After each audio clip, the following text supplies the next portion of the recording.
مدرسے کا قیام، تعلیم و تعلم کا سلسلہ کب سے چلا یہ بھی ہم کو نہیں معلوم.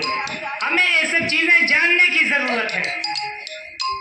1930 کے اندر تعلیم و تعلم کا سلسلہ ہمارے نریاؤں کے اندر شروع ہوا. حاجی ولایت حسین نے شروع کیا تھا اور یہ سلسلہ چلتے چلتے کبھی کسی کے گھر میں تعلیم کا سلسلہ جاری رہا، کبھی کسی کے گھر میں جاری رہا، کبھی عیدگاہ میں جاری رہا.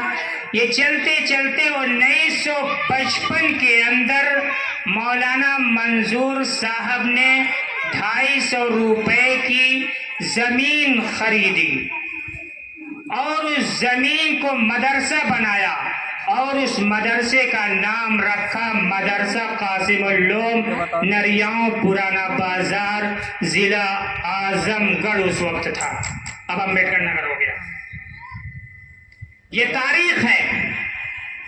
1955 کے اندر جب مدرسہ قیام میں آیا اور اس کے بعد 1958 1960 یا پھر 1963 کے اندر 1963 کے اندر مدرسہ قاسم العلوم میں پرائمری کی بھی پڑھائی ہو رہی تھی اور حفظ کی بھی پڑھائی ہو رہی تھی اور عربی کی بھی پڑھائی ہو رہی تھی. اس وقت کے مدرسین میں مولانا عمر صاحب، مولانا مشتاق صاحب، مولانا جیش صاحب اور بہت سارے اساتذہ موجود ہیں. 1963 کے اندر حضرت مولانا کفایت اللہ صاحب اس مدرسے میں تشریف لائے. 1963 سے لے کر تقریباً 2002 یا 2003 تک ان کی بہت ہی طویل خدمات ہیں، لیکن آج تاریخ انہیں نہیں جانتی.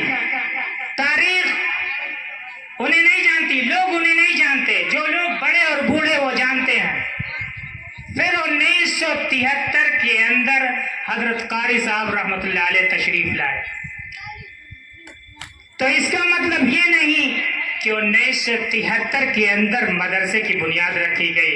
اگر کوئی شخص یہ لکھتا ہے وہ غلط لکھتا ہے اور جھوٹ لکھتا ہے، کیونکہ حضرت قاری صاحب رحمۃ اللہ علیہ نے خود پیپر کے اندر لکھا ہے سن تاسیس 1955 اور گیٹ پر لکھا ہوا ہے 1973.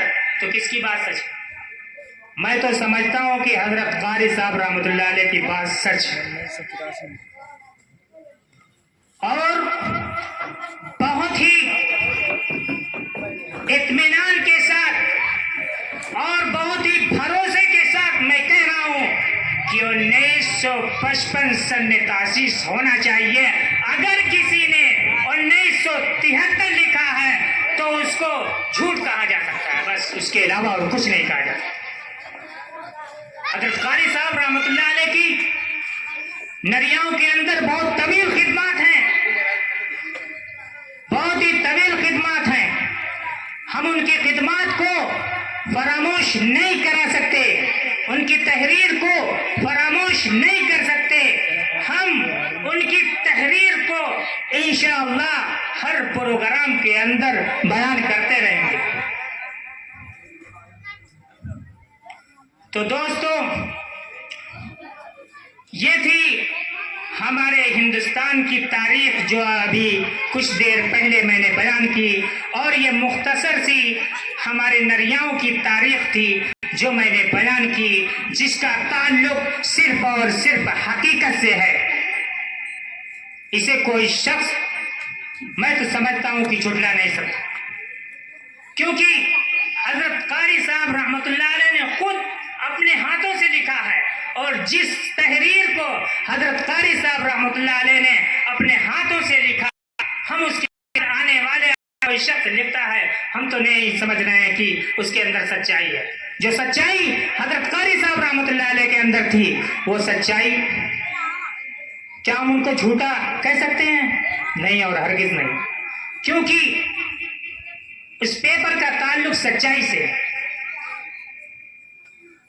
تو میں اپنی اس بات کو اب ختم کرتا ہوں، کیونکہ میں نے پہلے ہی کہا تھا کہ ہندوستان کی تاریخ اتنے مختصر وقت میں نہیں بیان کی جا سکتی۔ اللہ تعالی ہم سب کو کہنے سننے سے زیادہ عمل کی توفیق عطا فرمائے اور مجاہدین کا تذکرہ کرنے کا جذبہ عطا فرمائے، آمین۔ وآخر دعوانا الحمدللہ رب العالمین۔ مختصر سی دعا پڑھنے، سبحان اللہ وبحمدہ، سبحانک اللہم وبحمدک، ونشہد ان لا الہ الا انت، ونستغفرک ونتوب الیک۔ سبحان ربک رب العزة عما یصفون، وسلام علی المرسلین، والحمد للہ رب العالمین۔